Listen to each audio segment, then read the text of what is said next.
Assalamualaikum warahmatullahi wabarakatuh. Kami dari kelompok 2 akan mempresentasikan hasil kelompok kami. Perkenalkan, nama saya Ronovan. Saya Hamizah Nopal Bagaskara. Saya Muhammad Irfan Batiar Sibron. Saya Siva Atika Rifda. Saya Baby Destira. Saya Febrianti Ajuja. Saya Sylvia. Saya Nabila Melisa Putri. Saya Desti Tria Putri. Saya Farisa Bin Sasma. Saya Gita Pavia. Saya Audrey Fitrasari. Saya Anissa Kalinda. Selamat menyaksikan. Unsur gabungan kata yang lazim disebut kata majemuk, termasuk istilah khusus dan ditulis terpisah. Misalnya, duta besar dan model linear. Gabungan kata yang dapat menimbulkan salah pengertian ditulis dengan membubuhkan tanda hubung di antara unsur-unsurnya. Misalnya, buku sejarah baru. Artinya, buku sejarah yang baru, bukan buku bekas. Buku sejarah baru. Artinya buku tentang sejarah baru. Gabungan kata yang mendapat awalan dan akhiran sekaligus ditulis serangkai, misalnya dilipat gandakan dan menggaris bawahi. Selanjutnya gabungan kata yang hanya mendapat awalan atau akhiran ditulis terpisah, misalnya bertepuk tangan dan sebarluaskan. Dan yang terakhir, gabungan kata berikut ditulis serangkai, misalnya acap kali, dharma bakti, padahal, ada kala, duka cita, dan peribahasa. Pemenggalan kata. Yang pertama yaitu pemenggalan pada kata dasar. Pemenggalan kata pada kata dasar ini dilakukan sebagai berikut. Yang pertama, jika di tengah kata terdapat huruf vokal yang berurutan, pemenggalannya dilakukan di antara kedua huruf vokal itu. Misalnya, buah. Yang kedua, monoftong au tidak dipenggal. Misalnya yaitu cilencang. Yang ketiga, huruf diftong ai, au, ei, dan oi tidak dipenggal. Misalnya pandai. Yang keempat, jika di tengah kata dasar terdapat huruf konsonan di antara dua huruf vokal, pemenggalannya dilakukan sebelum huruf konsonan itu. Misalnya bapak. Yang kelima, jika di tengah kata dasar terdapat dua huruf konsonan yang berurutan, pemenggalannya dilakukan di antara kedua huruf konsonan itu. Misalnya April. Selanjutnya, jika di tengah kata dasar terdapat 3 huruf konsonan atau lebih yang masing-masing melambangkan satu bunyi, pemenggalannya dilakukan di antara huruf konsonan yang pertama dan huruf konsonan yang kedua. Misalnya ultra. Yang terakhir yaitu gabungan huruf konsonan yang melambangkan satu bunyi tidak dipenggal. Misalnya banyak. Selanjutnya adalah pemenggalan kata pada kata berimbuhan yang dilakukan sebagai berikut. Yang pertama, pemenggalan kata turunan dilakukan di antara bentuk dasar dan unsur pembentuknya. Misalnya berjalan. Yang kedua, pemenggalan kata berimbuhan yang bentuk dasarnya mengalami perubahan dilakukan seperti pemenggalan pada kata dasar. Misalnya, memakai. Yang ketiga, pemenggalan kata yang mendapat sisipan dilakukan seperti kata dasar. Misalnya, gelembung. Yang terakhir yaitu pemenggalan kata yang menyebabkan munculnya satu huruf di awal atau akhir baris tidak dilakukan. Misalnya, beberapa pendapat mengenai masalah itu telah disampaikan oleh pembicara. Selanjutnya adalah pemenggalan lainnya, yang dilakukan sebagai berikut. Yang pertama, jika sebuah kata terdiri atas 2 unsur atau lebih, dan salah satu unsurnya itu dapat bergabung dengan unsur lain, pemenggalannya dilakukan di antara unsur-unsur itu. Misalnya, biografi, biografi. Yang kedua, nama orang yang terdiri atas 2 unsur atau lebih pada akhir baris dipenggal di antara unsur-unsurnya. Yang ketiga, singkatan nama diri dan gelar yang terdiri atas 2 huruf atau lebih tidak dipenggal. Kata depan. Kata depan memiliki nama lain preposisi. Kata depan adalah kata yang terletak di posisi depan sebelum kata benda, kata kerja, dan kata keterangan lainnya. Kata depan berguna untuk menandai hubungan makna dengan kata di belakangnya. Kata depan memiliki beberapa jenis, yaitu yang pertama ada kata dasar terdiri dari di, dengan, dari, ke, oleh, pada, sejak, sampai, seperti, untuk, buat, bagi, akan, antara, demi, hingga, kecuali, tentang, seperti, serta, dan tanpa. Yang kedua ada preposisi gabungan, terdiri dari, kepada, daripada, oleh karena itu, antara, dengan, sejak, sampai. Yang ketiga ada kata prefiks, terdiri dari bersama, beserta, menuju, menurut, sekitar, selama, seluruh, bagaikan, terhadap, melalui, dan mengenai. Aturan penulisan kata depan. Kata depan seperti di, ke, dan dari tidak disambung tetapi dipisah dengan kata di belakangnya yang menunjukkan arah, tempat, dan waktu. Contohnya seperti di sana, di siang hari, ke toko, keluar, dari belakang, dan lain-lain. Aturan pisah ini dikecualikan untuk kata depan yang sudah lazim, seperti kata kepada, daripada, dipukul, dan lain-lain. Begitu juga ketika kata depan bertemu imbuhan dari sebuah kata. Contohnya seperti dibeli, dibawa, dilepas, keluar, ke bawah, daripada, dan lainnya.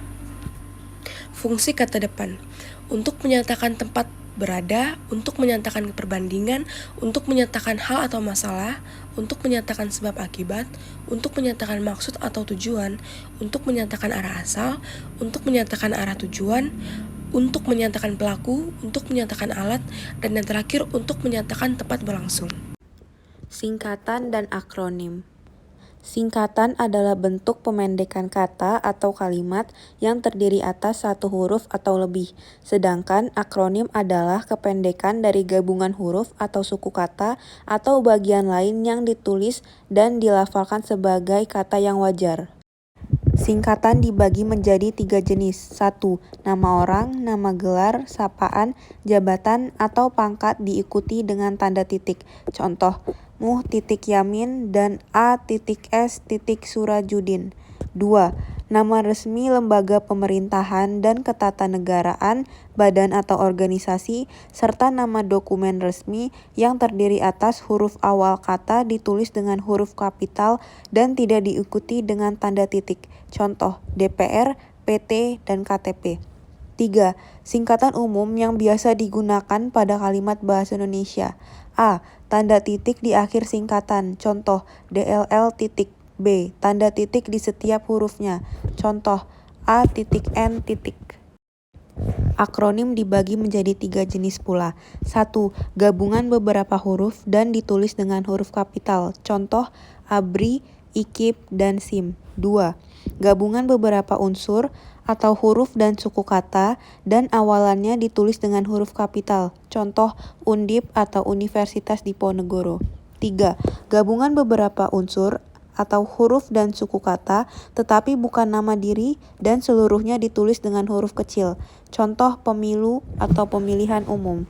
Selanjutnya, kata bilangan. Kata bilangan dalam pelajaran bahasa Indonesia disebut dengan numeralia. Ini merupakan kata yang digunakan untuk menghitung banyaknya sesuatu seperti benda, orang, binatang, dan lain sebagainya. Kata bilangan terdapat beberapa bentuk dan fungsi.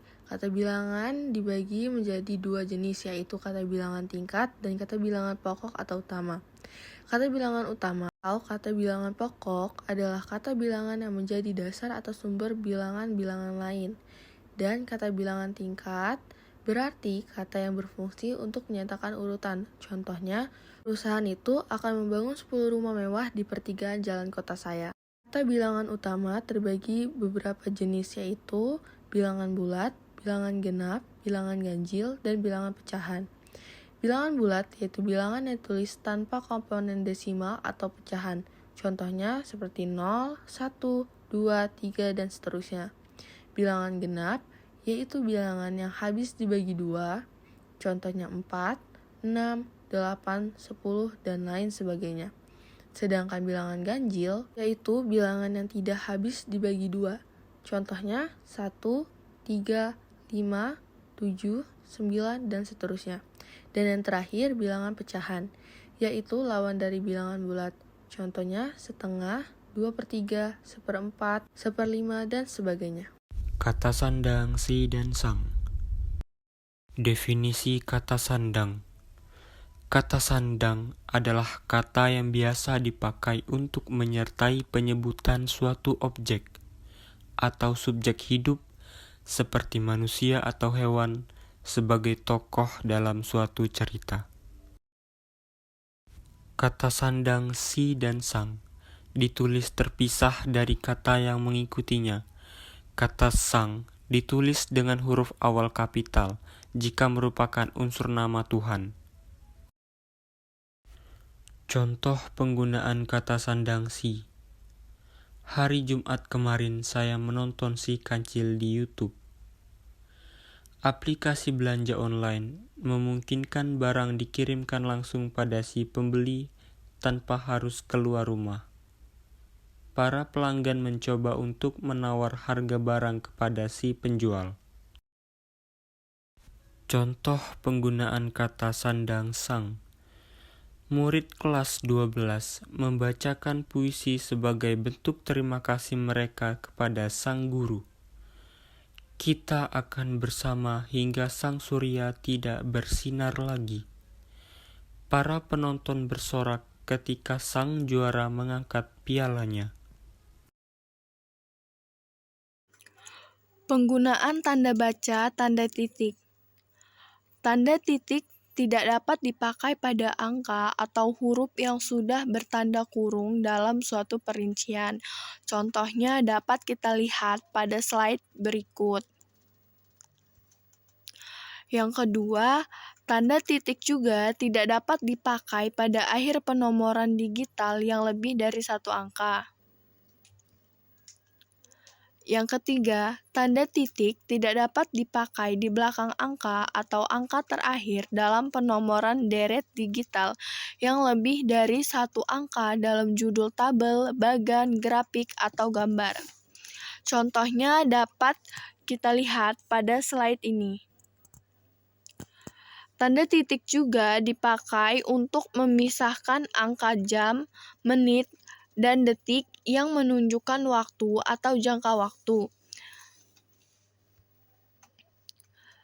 Tanda titik dipakai dalam daftar pustaka di antara nama penulis, tahun, judul tulisan yang tidak berakhir dengan tanda tanya atau tanda seru, dan tempat terbit. Contohnya dapat kita lihat bersama-sama pada slide ini. Tanda koma, yaitu tanda baca yang memiliki bentuk mirip apostrof atau tanda petik tunggal, tapi diletakkan di garis dasar teks.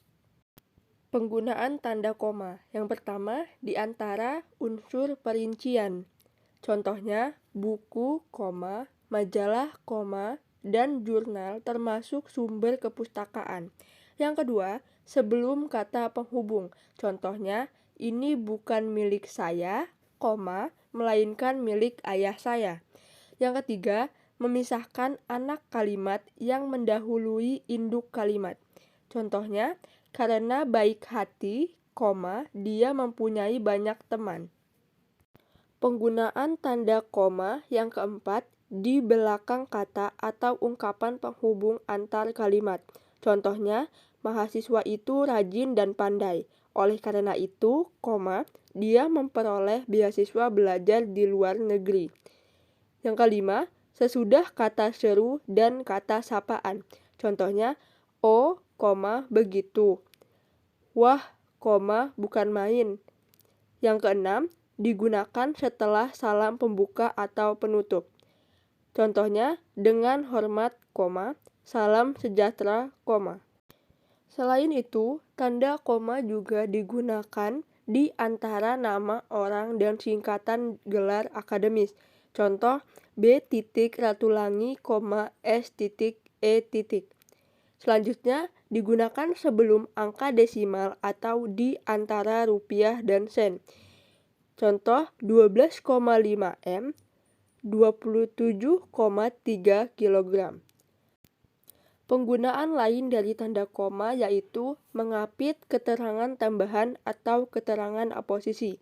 Contoh, di daerah kami, koma, misalnya, koma, masih banyak bahan tambang yang belum diolah.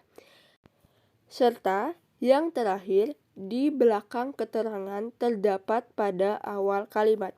Contoh, dalam pengembangan bahasa Indonesia, koma, kita dapat memanfaatkan bahasa daerah. Istilah dan tata istilah. Di kesempatan kali ini, saya akan menjelaskan sekilas tentang definisi istilah dan tata istilah. Istilah adalah gabungan kata atau frasa yang dipakai sebagai nama atau lambang dan yang dengan cermat mengungkapkan makna konsep, proses, keadaan, atau sifat yang khas dalam bidang tertentu seperti ilmu pengetahuan, teknologi, seni, dan lain sebagainya. Sedangkan tata istilah adalah perangkat asas dan ketentuan pembentukan istilah serta kumpulan istilah yang dihasilkannya. Tata istilah disebut juga terminologi. Tata istilah terminologi merupakan ilmu mengenai batasan, definisi istilah, atau mengenai peristilahan tentang kata-kata. Adapun syarat atau bahan pertimbangan untuk memilih sebuah istilah. Yang pertama yaitu istilah dipilih dari kata atau frasa yang tepat untuk mengungkapkan suatu konsep. Contohnya yaitu, terdapat dua kata atau lebih yang memiliki kemiripan makna, seperti area, kawasan, daerah, dan wilayah. Untuk menentukan istilah yang dipakai, kita perlu mempertimbangkan makna yang paling tepat untuk mewakili konsep yang ingin diungkapkan. Yang kedua yaitu keringkasan kata atau frasa menjadi pertimbangan untuk menentukan pemakaian sebuah istilah. Misalnya, yaitu pakan, dipilih karena lebih ringkas daripada pakan ternak. Contohnya, jelaga, dipilih karena lebih ringkas daripada hitam arang. Yang ketiga yaitu kata istilah dipilih karena memiliki nilai rasa atau konotasi baik. Misalnya, tunawisma lebih sering dipakai daripada gelandangan, dan mantan lebih sering dipakai daripada bekas. Yang keempat yaitu kata istilah dipilih karena dianggap lebih eufonik atau enak didengar.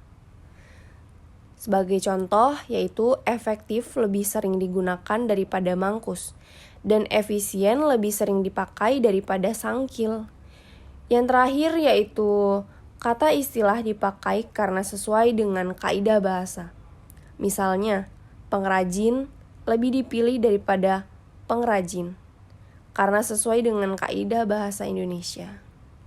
Terima kasih. Istilah umum. Istilah umum merupakan jenis istilah yang berasal dari bidang tertentu yang kemudian digunakan secara luas, lalu unsur kosakata umum. Contoh istilah umum, kata meja, kursi, dan lemari. Tiga kata tersebut semula merupakan istilah yang terkait dengan perabotan rumah tangga di bidang desain interior. Namun, ketiga kata tersebut sudah banyak digunakan oleh masyarakat luas dan hingga menjadi istilah umum. Oleh karena itu, apabila setiap kata dikelompokkan berdasarkan penggunaan kata di bidangnya, setiap kata itu memiliki potensi sebagai istilah umum. Istilah khusus. Istilah khusus adalah istilah yang maknanya terbatas pada bidang tertentu saja. Istilah khusus biasanya digunakan dalam suatu bidang tertentu, misalnya dalam bidang ekonomi seperti kata istilah deflasi, bull market, dan bear market. Adapun contoh lainnya yaitu otodidak, belajar sendiri tanpa bantuan orang lain, piawai ialah pandai, prioritas, hal yang diutamakan untuk dikerjakan, kemahiran ialah kecakapan seseorang dalam melakukan sesuatu, dan implementasi yaitu pelaksanaan suatu hal. Sekian dari kelompok kami, mohon maaf kalau ada kesalahan. Kami tutup. Wassalamualaikum warahmatullahi wabarakatuh.